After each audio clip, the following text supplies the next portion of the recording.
The Argentinian president, Raul Alfonsín, is cheered by his supporters earlier this year after his first 100 days in office. October 30th marks another milestone, the first anniversary of the general elections that brought in a civilian government, ending 7.5 years of military rule. Alfonsín has proved to be a popular president, but he and his centrist radical party are likely to face a renewed challenge from the parliamentary opposition, the Peronists, still smarting from their unexpected defeat in last year's elections. President Alfonsín's reputation and his political future depend on how successfully he tackles the big problems still facing Argentina. The country has a huge foreign debt caused by years of overspending and bad economic management. And the inflation rate is one of the highest in the world.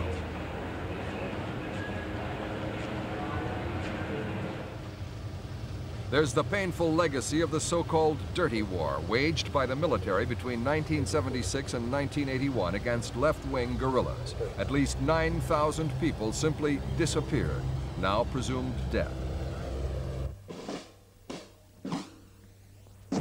Relations between the new government and the armed forces have been strained by the Dirty War and the debacle of the war with Britain over the Malvinas, or Falkland Islands, which further discredited the military leadership.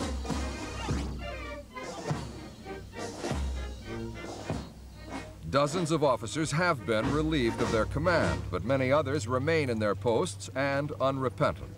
They can point to a long history of military intervention in the political arena, and President Alfonsín could only ignore the armed forces at his peril. Relations with the labor unions, which have strong links with the left-wing Peronists, are also crucial. Alfonsín introduced legislation curbing the power of the union leaders, many of whom haven't faced open elections in years. But Peronist influence in the Senate blocked the legislation.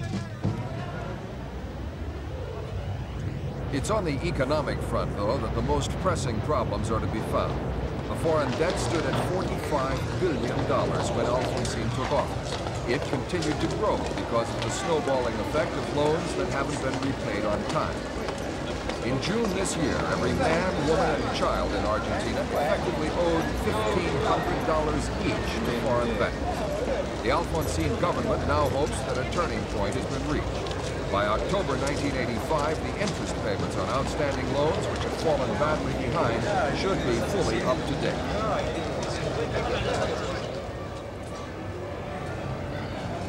When President Alfonsín first presented his plan for economic recovery, he declared that he was not prepared to see a fall in the standard of living. He felt the man in the street had suffered enough in the preceding years. But once the International Monetary Fund became involved in the rescue plan for Argentina, the pressure gradually increased and there were demands for a cutback on foreign goods. Imports had soared between 1978 and 1980 when the military junta was pursuing a free market policy. Those were the years of what was called plata dulce, sweet money, the result of an artificially overvalued peso. This encouraged Argentinians to buy or borrow dollars at an attractive rate and to spend them quickly on imported consumer goods or trips abroad. Now those bills have to be paid, and an austerity program is inevitable. Luxury goods are being taxed even more heavily than before. Amidst its economic woes, Argentina can be thankful that it is at least self-sufficient in food. 700% inflation makes chaos of household budgeting, and this is only partly offset by index-linked pay rises every month for public and private sector wage earners. The provisional agreement reached in September with the IMF should lead to a rescheduling of the debts with overseas banks. If all goes well, the monstrous foreign debt could at last be brought under control.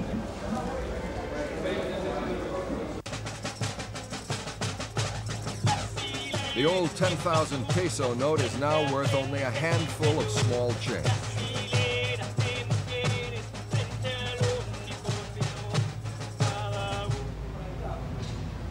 The government is tackling the currency problem simply by knocking knots off the peso. The new peso stands at just over 100 to the US dollar, which at least avoids the embarrassment of handing over a six-figure sum for a tank full of gasoline. President Alfonsín spoke to Roving Report in an exclusive interview on the economy and about how he is tackling foreign debts and inflation. Es cierto que no hemos tenido éxito en cuanto al manejo de la inflación.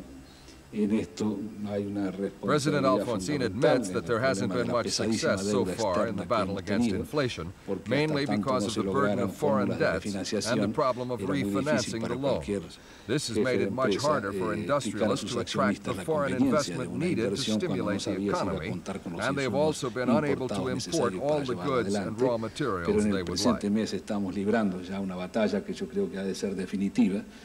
El mes de octubre nos va a dar una respuesta satisfactoria. In recent months, though, the battle has begun in earnest. The results in October were satisfactory, with price rises being pegged back. Further improvements are hoped for in November and December. Seguiremos lo mismo en noviembre y en diciembre. If everything goes according to plan, the inflation rate could be brought down to an internationally accepted level, though this may take 3 years to achieve. Esperemos estar en los niveles internacionales. Human rights is another major issue on which President Alfonsín has staked his reputation. A feature of the final years of the military junta was the weekly protest outside the presidential palace by the mothers of the missing. Their dignified protest, asking for details about sons and daughters who had disappeared, did much to discredit the military, but many are still protesting. They now name the men they consider to be guilty, and whom they demand must be brought to justice. Dozens of high-ranking officers have already been dismissed by President Alfonsín in his role as Commander-in-Chief of the Armed Forces. But the fear has persisted in some quarters that most of the people who were actively involved in the killing of political opponents have escaped unpunished. The discovery of the unknown victims has been a slow and painful one. It's said that many were killed by dropping them from aircraft into the sea or throwing them into rivers, but hundreds, possibly thousands, were buried in unmarked graves at cemeteries across the country. Civilian gravediggers have been furnishing information that they were too afraid to make public while the junta was still in power.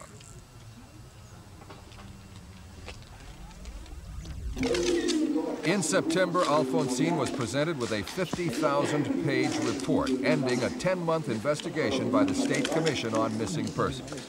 Some 1,300 military officers are accused of human rights violations. The opposition Peronists, though, want to see more people brought to court. They also want a full-scale parliamentary investigation. President Alfonsín says the law is taking its course, but many will be waiting to see how many stand trial and what sorts of sentences they receive before accepting such assurances. It now seems certain that the 9 military rulers who were members of the 3 juntas in power between 1976 and 1982 have had their last taste of public office. Since December, human rights charges against all 9 have been in the hands of the Supreme Council of the Armed Forces. In October, the cases were handed over to the Civilian Federal Appeals Court, and human rights groups are hopeful that civilian courts will show more urgency about prosecuting the accused.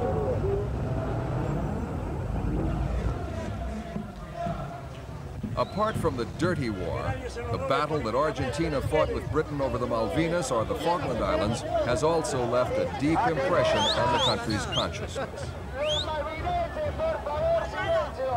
Many of the young conscripts sent to the disputed islands in the South Atlantic were appalled by the way they were treated by their own officers. But there seems to be no lessening in the nationalistic feelings of Argentinians about the legitimacy of their claim to the Malvinas, feelings which the British government has repeatedly ignored. Argentina! Argentina! Argentina! Argentina! Argentina! Argentina! The so-called Falklands factor has also had a powerful effect on the British political scene.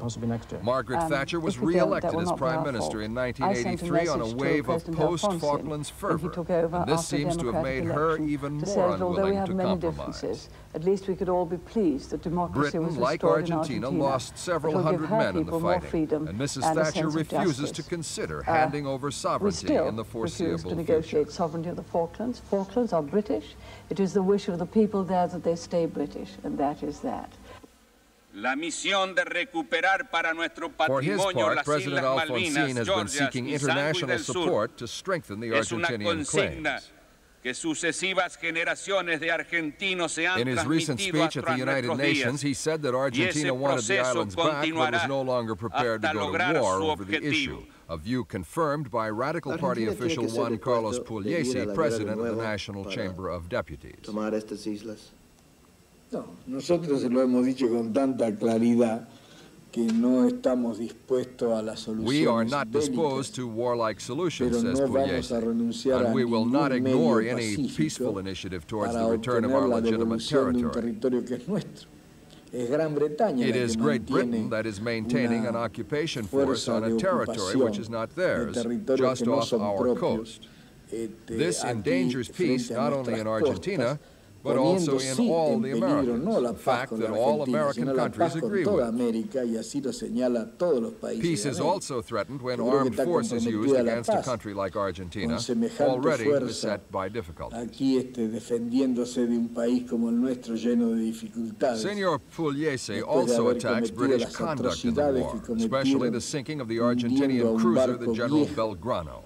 In his words, it was an atrocity, the sinking of an old ship, killing more than 300 young boys, in a boat that was probably heading away from the exclusion zone Britain had declared around the islands. What Britain did was an act of piracy, he says. If we Argentinians committed any transgression, it was only in trying to take by force what belongs to us, a fact nobody denies except Great Britain.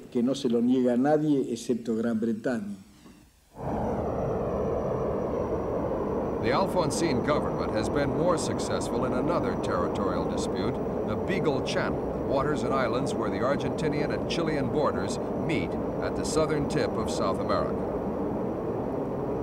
The two countries have made vastly differing territorial claims here in the past, and they have almost gone to war over the dispute.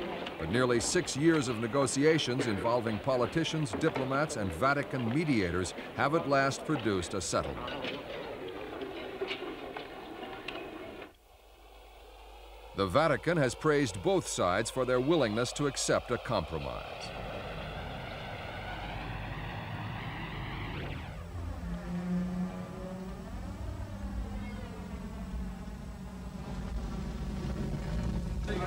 National pride is at stake on the international issues, but the cohesion and prosperity of Argentina depend primarily on events at home.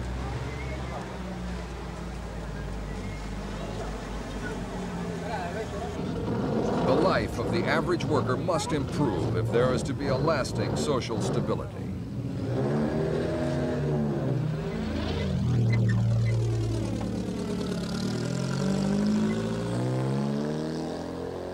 The cost of living for a typical family of 4 in Argentina is around $450 a month. But there are tens of thousands of families living on much less than that in the poorest parts of the city.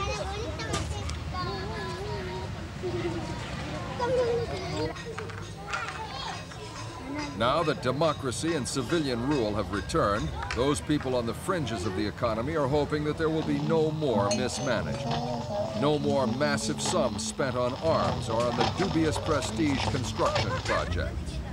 They want an equitable sharing of the country's natural wealth, which economists say has not yet been fully developed.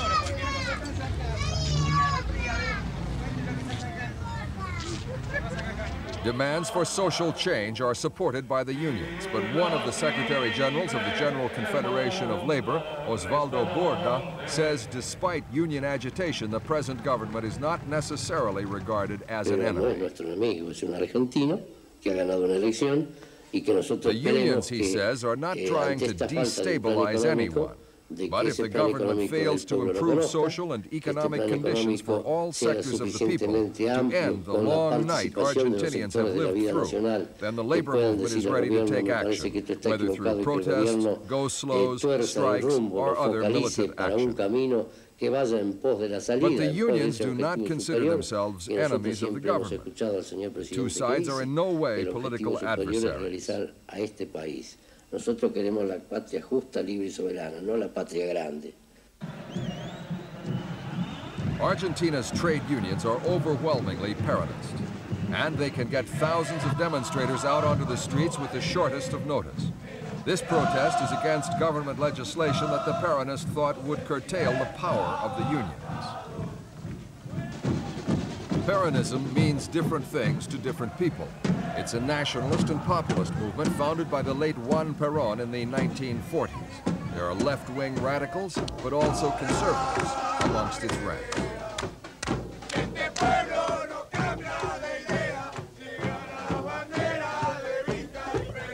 For a Peronist view of President Alfonsin's record, we spoke to Vicente Saadi, leader of the Peronist bloc in the Senate. He says few of the election promises have been carried out.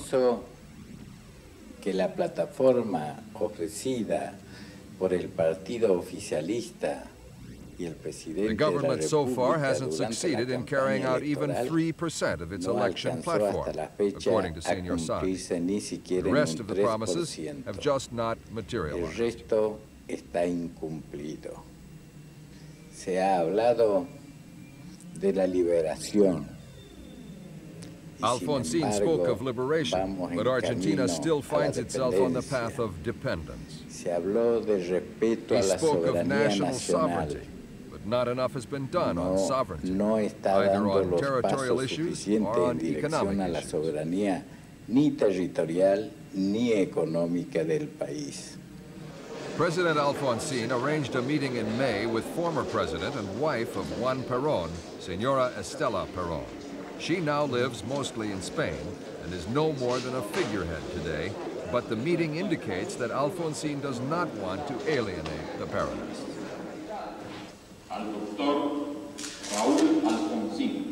Reconciliation appears to be one of the main themes of the Alfonsin administration, healing the deep scars caused by internal strife, war, and a disastrous economy.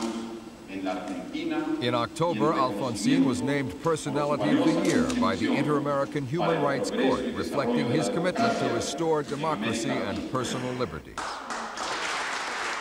He has had the goodwill of the majority behind him during the first 12 months of democracy. But the government is still faced with potentially explosive issues at home and abroad. Political opponents on the left and the right are likely to step up pressure on President Alfonsin in the months and years ahead.